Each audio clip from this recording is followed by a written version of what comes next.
అవన్నిటిని కూడా మీకు తిరిగి ఇప్పించడానికే నేను ప్రయత్నం చేస్తున్నా అని చెప్పి ఈ సందర్భంగా మనవి చేస్తున్నాం. అందులో మన గ్రామంలో ఉండేటువంటి 79లో కానీ ఇక్కడ ఉండేటువంటి 43లో కానీ గతంలో ఏ విధంగా పట్టాలు ఎవరెవరి పేరు మీద ఉన్నాయో అవి యాజ్ ఇట్ ఈజ్ గా ఇవ్వడానికి మేము ఇప్పటికే చెప్పినాం.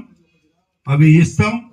అది ప్రభుత్వ భూమి, అసైన్డ్ భూమి ఏదన్నా ఉంటే లెక్క తెలియదు వెనకసిరి, కానీ ఆ తేల్చినప్పుడు మనము న్యాయంగా ఏం చేయాలో చేద్దాం. అప్పటి వరకు రైతుల దగ్గర ఇదివరకు ఎలా ఉండనో అలా ఉంచడానికి ప్రయత్నం చేస్తున్నాం అని చెప్పి కూడా ఈ సందర్భంగా నేను మనవి చేస్తున్నాను. ఇలాంటివి చాలా గ్రామాల్లో, ప్రత్యేకంగా మన ఇబ్రాహీంపట్నం నియోజకవర్గంలో 100 ఎకరాల ప్రభుత్వ భూములను కబ్జా చేసి ప్రభుత్వంలో ఉండేటువంటి చాలా మంది మింగేసినారు. వాళ్ళు అనుకుంటున్నారు ఇంకేది మాకు అయిపోయిందని. వాళ్ళకి అయిపోలేదు. తప్పకుండా వాళ్ళ శిక్ష వస్తుంది. ప్రభుత్వ భూములను తిరిగి తీసుకుంటారు. పేదవాళ్ళకు